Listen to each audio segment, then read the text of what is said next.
All right, let's get into it. The markets are quiet.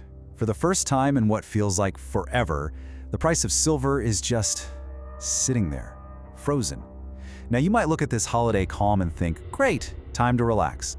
But for the people who really watch this stuff, this silence, it's not calm. It's the eerie quiet right before the storm. We are officially entering what Wall Street insiders call the ghost week.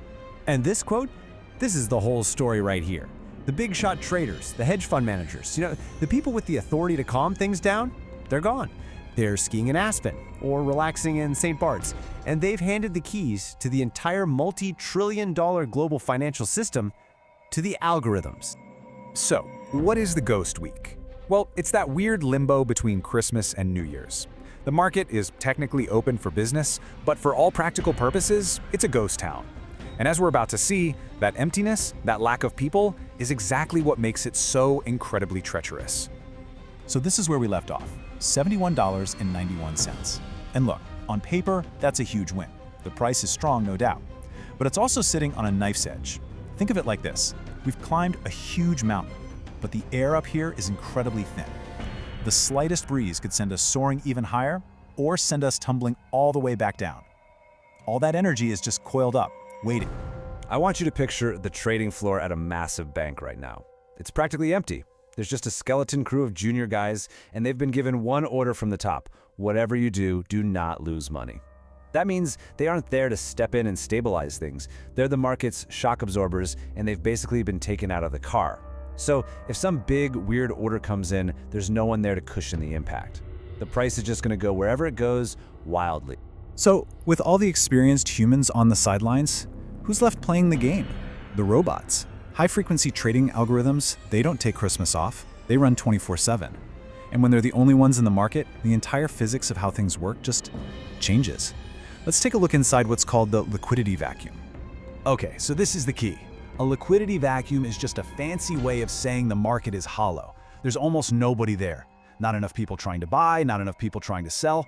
And in that kind of environment, an order that would normally be a tiny drop in the ocean can suddenly feel like a tidal wave. And this is the perfect way to visualize it. A normal market, it's like thick, solid ice on a lake.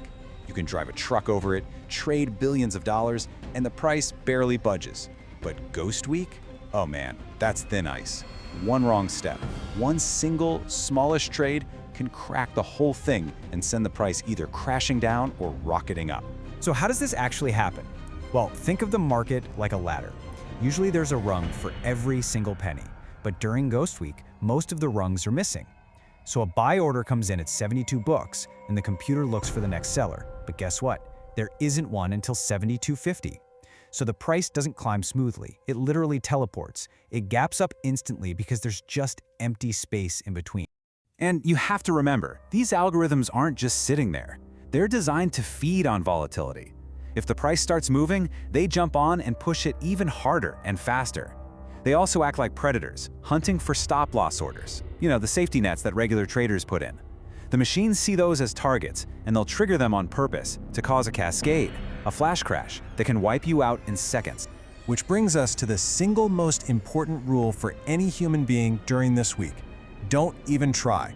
Trying to trade right now is like sitting down to a poker game where the other player can see your cards before you do. The game is rigged against you, the bots are too fast. For most pros, the only winning move is not to play at all. But here's the twist. All this danger, this whole crazy, quiet week, it's just a setup. It's the ocean pulling way back from the shore right before the tsunami hits. Because the second the calendar flips to January, a $50 billion wave is set to crash into this very fragile market. $50 billion.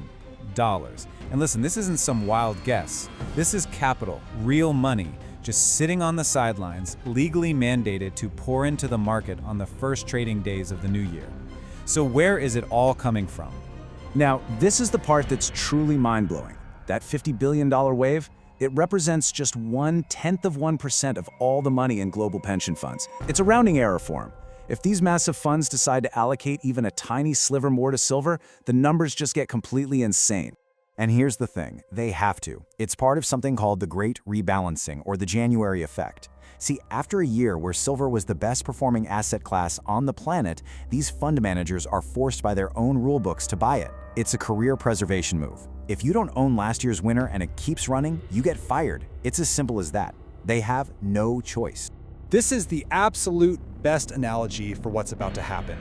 You're trying to shove an elephant, all this pension money, into a tiny little mouse hole, which is the physical silver market. You just can't do it. So what gives? The price.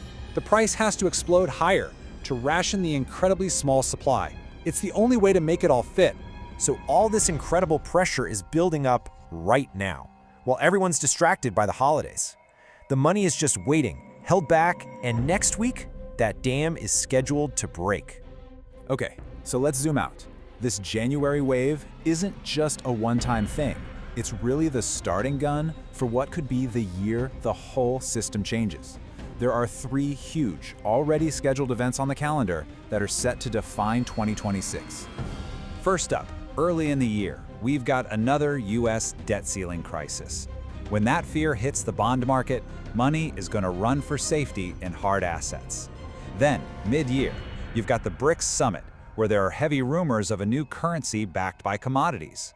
If that happens, gold and silver instantly get revalued overnight. And finally, at the end of the year, all those aggressive green energy solar mandates are going to slam headfirst into the reality that we just aren't mining enough silver. The math just doesn't work. And this is the moment. The day a huge solar company has to go on TV and announce they're stopping production because they literally cannot buy enough physical silver, well, that's when the whole world wakes up.